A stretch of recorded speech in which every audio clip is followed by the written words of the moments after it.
नमस्कार, मी निलेश गोसावी सर.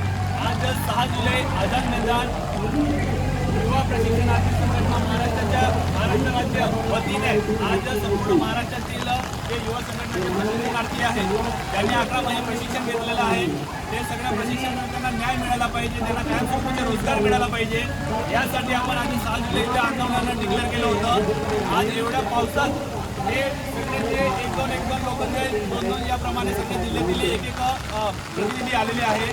बरेच असे प्रशिक्षणार्थी आहेत ते पावसामुळे त्यांची ट्रेन अडकलेली आहे किंवा मुंबईमध्ये हाय अलर्ट आहे म्हणून ते येऊ शकले नाही. बरोबर, काही ठिकाणी ट्रॅफिक लागलेली म्हणून मुलं पोहोचू शकले नाही. आणि मी बरेच असे प्रशिक्षणार्थी आहेत त्यांचे कॉल आले, त्याने सुचवलं तर इथलं पावसाचे वातावरण हे अतितीव्र म्हणजे जास्तीत जास्त पाऊस इथं चालू आहे, तर एक प्रशिक्षणार्थ्यांना इजा होईल अशी तरी भूमिका तसेच रेल अलर्टच्या हे कारणे देऊन मुलांना रिटर्न केले आपण.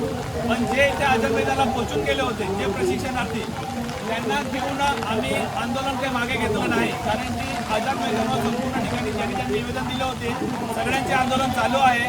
तर आपल्या युवा प्रशिक्षणार्थी संघटनेच्या वतीने जे आंदोलन डिक्लेअर केलं होतं आतापर्यंत महाराष्ट्रात युवा प्रशिक्षणार्थ्यांना न्याय नाही भेटलाय, तर हे आंदोलन मागे घ्यायला पाहिजे होतं का? पाऊस असो की हिवाळा असो की उन्हाळा असो, जोपर्यंत न्याय भेटत नाही तोपर्यंत युवा प्रशिक्षणार्थी संघटना ही प्रशिक्षणार्थी न्याय मिळेपर्यंत लढणार आणि शेवटपर्यंत लढणार.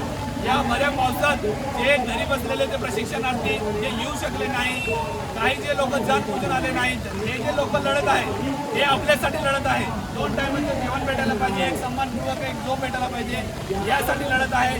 आज आम्ही आझाद मैदानची परिस्थिती बघितली आणि तिथे जे परमनंट शिक्षक आहे ते जुनी पेन्शनसाठी भीक मागू राहिलेले आहेत. तर आपल्या प्रशिक्षणार्थ्यांना रोजगारच भेटला नाही तरीपर्यंत ते घरी बसलेले आहेत.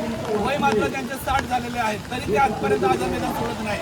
आपण 25 ते 30 वर्षाचे आपण प्रशिक्षणार्थी ते आझाद मैदान सोडून बसलेले आहे. खंत वाटते अशा गोष्टीची की जे पावसाला घाबरताना व इतर गोष्टीला घाबरून घरी बसून राहतात. 1,34,000 आझाद मैदानावर आले तर 100% न्याय मिळू शकतो की नाही?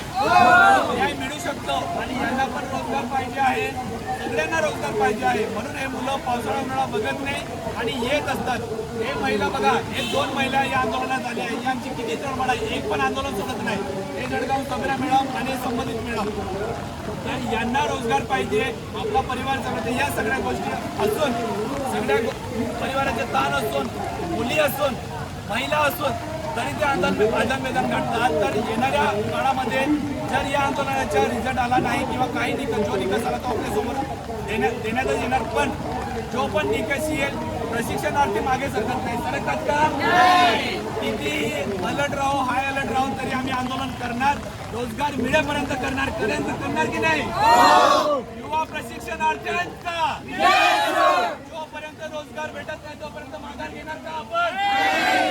देवेंद्र फडणवीस साहेबांनी आम्हाला रोजगार द्यावा की नाही? प्रशिक्षित पहिले तर आपण बेरोजगार होतो, आता प्रशिक्षण घेऊन बेरोजगार झालो आहे.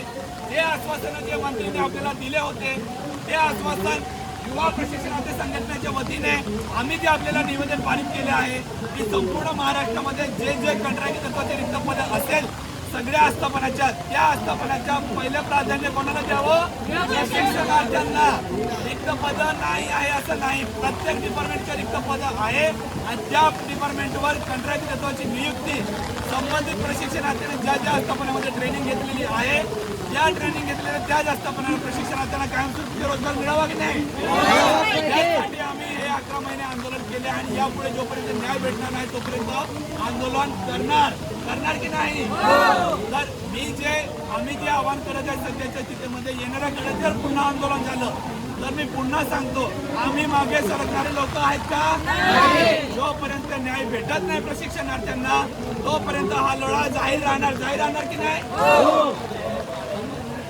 आता हे जळगावहून सबीरा मॅडम आलेले आहेत, तर इथली जी परिस्थिती आहे परिस्थितीनुसार 2 शब्द बोलतील. सर्व माझ्या प्रशिक्षण बांधव आणि बहिणींना एवढंच म्हणणं आहे माझं.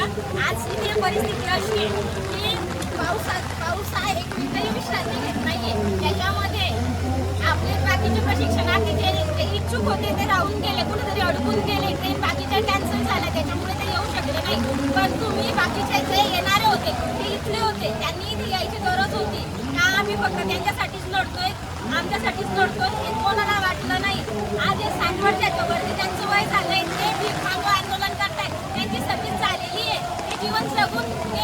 अजून थोडासाच काळ राहिलेला आहे तरी सुद्धा ते जिद्द त्यांची सोडत नाहीये. मग हा ऊन आणि हा पाऊस आम्हाला ते काही थांबवलं नाही, मग तुम्ही काय थांबतायत? आज एवढंच विनंती करते की हा लढा आम्ही शेवटपर्यंत चालू ठेवणार आहे, कारण हा आमच्या हक्काचा लढा आहे, न्यायाचा आहे, आमच्या अस्तित्वाचा आहे.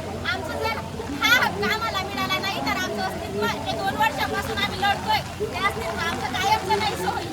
प्रत्येक जण काम करतो, कुठलंही पोट भरून घेतो 2 घरी जाऊन, पण जो माणूस स्वतःसाठी लढला नाही तो माणूस त्या प्राण्याच्याही जातीतून खाली उतरतो. हे तुमच्यावर डिपेंड करतं, तुम्ही जिवंत आहात का मेलेले आहात.